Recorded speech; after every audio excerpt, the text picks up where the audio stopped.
Good day. So I'm about to discuss to you create, retrieve, update, and delete.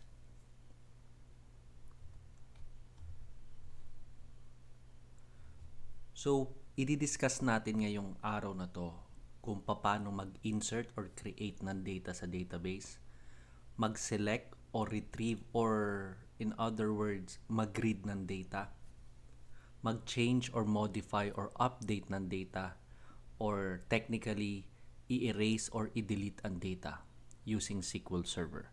So let's get started.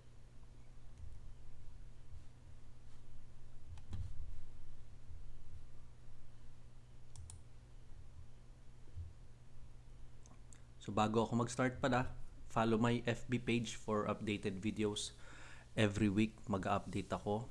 So unahin ko muna tong SQL Server and then Season 1. So may Season 2 pa to.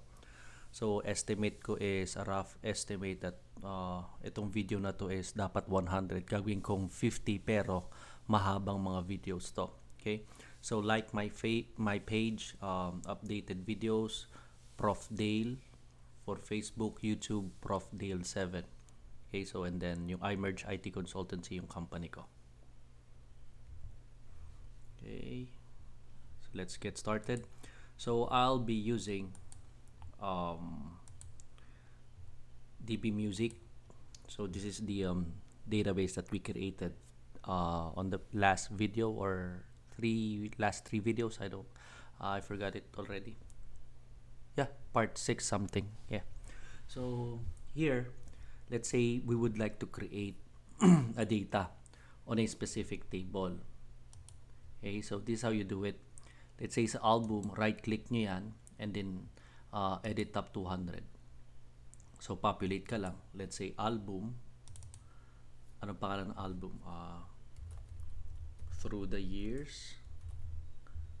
So, yan. Favorite song ko yan. Okay, tapos artist number, let's say artist number 1. So that's how you populate in GUI. So paano natin mag-insert using scripting kung hindi mo alam. So ang gagawin mo para magkaroon tayo ng template na i-fill up na lang, here, right click mo tong album and then script table as and then click insert to. Okay, so we just wait for this one to finish. So this is a template of insert statement. So makita mo, yung album name daw dapat varchar.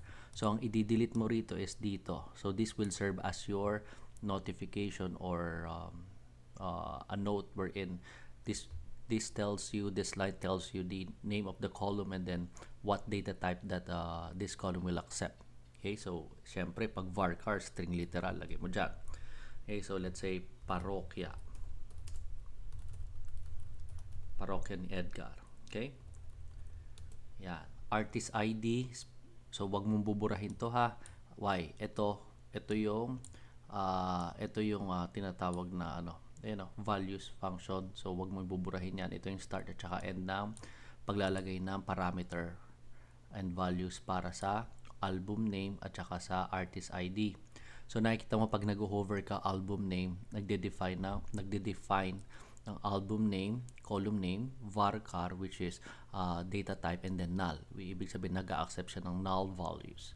Okay, so with this one, ilagay natin let's say 8. Lagay na natin ng 4. Okay? So pag ni-run ko 'yan, i-execute ko ito.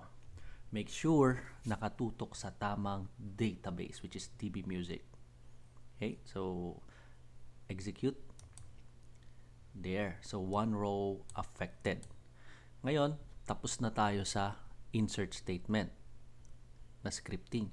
Paano naman pag i-select natin yung value? Paano natin i-check kung yung parokya ni Edgar is na-store na sa table album, TBL album. So ito pala, bago ako mag-select statement, ito yung insert into table name, ito yung syntax and then column name 1, column name 2 and then values. Okay? There. So let's start. So para mag-retrieve tayo or mag-read ng data, we're gonna use the select statement. Then, I'll put asterisk. Pag sinabing asterisk, all records, i-display niya. From what table? TBL album. So, hindi na ako magta-type. I-drag ko na lang rito. Then, answer, execute. Yan. So, nakikita mo, si Parokya ni Edgar is number 4, artist ID number 4, artist ID number 4, album ID. Okay? So, that's how you do the retrieving of data. Okay? Next, let's say gusto ko palitan yung meron akong kwento. Gawin kong lagay ko na lagi na lang yung title nito. So, update number 2. So, paano? Kuwari hindi ko alam. Right-click mo table album. So, ngayon, script table as and then click mo update new query. So, with this one, sinasabi niya, binibigyan ka na ng clue. Okay? So, masyadong ang hirap mag-switch, di ba? Okay, so, ang gagawin ko ito, right-click, vertical. Yan. Okay, so, mapapansin mo rito, sinasabi nito, itong format na to or syntax nito, ito.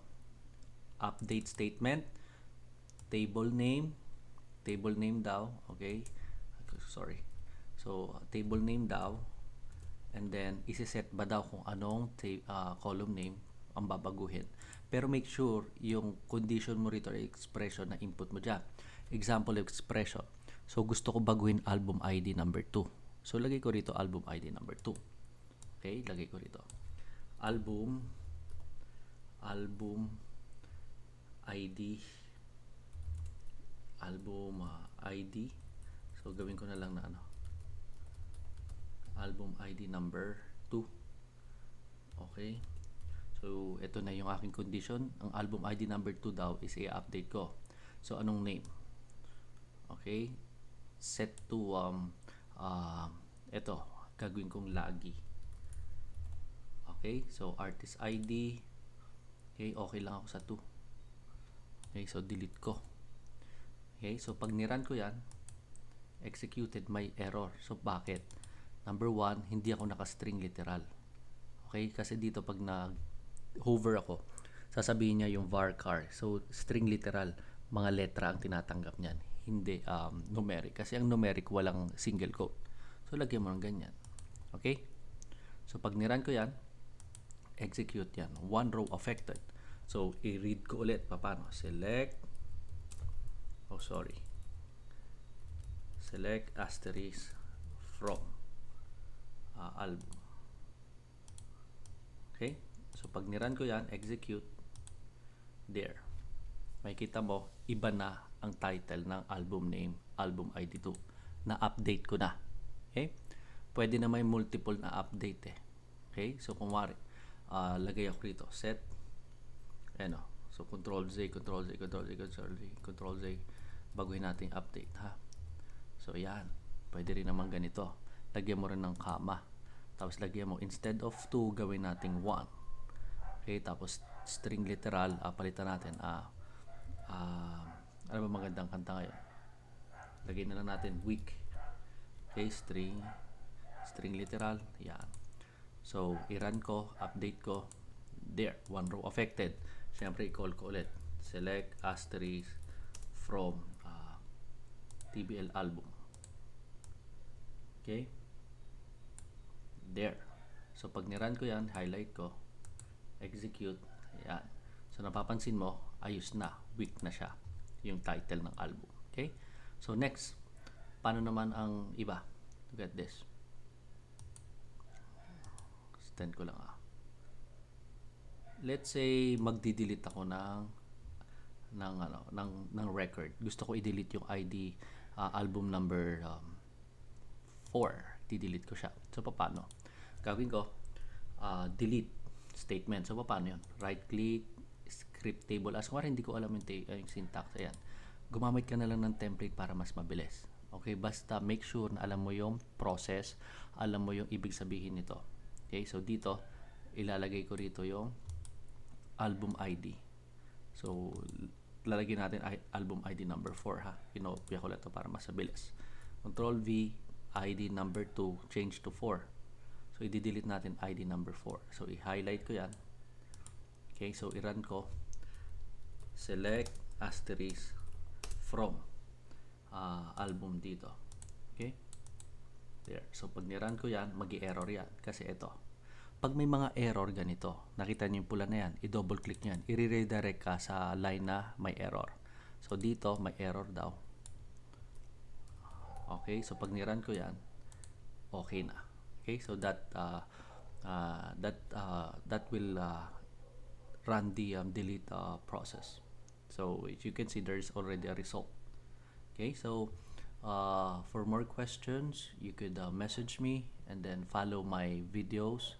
Okay, follow me on page, my YouTube page, and then my FB page. Marami pa akong i-re-record na video para sa inyo.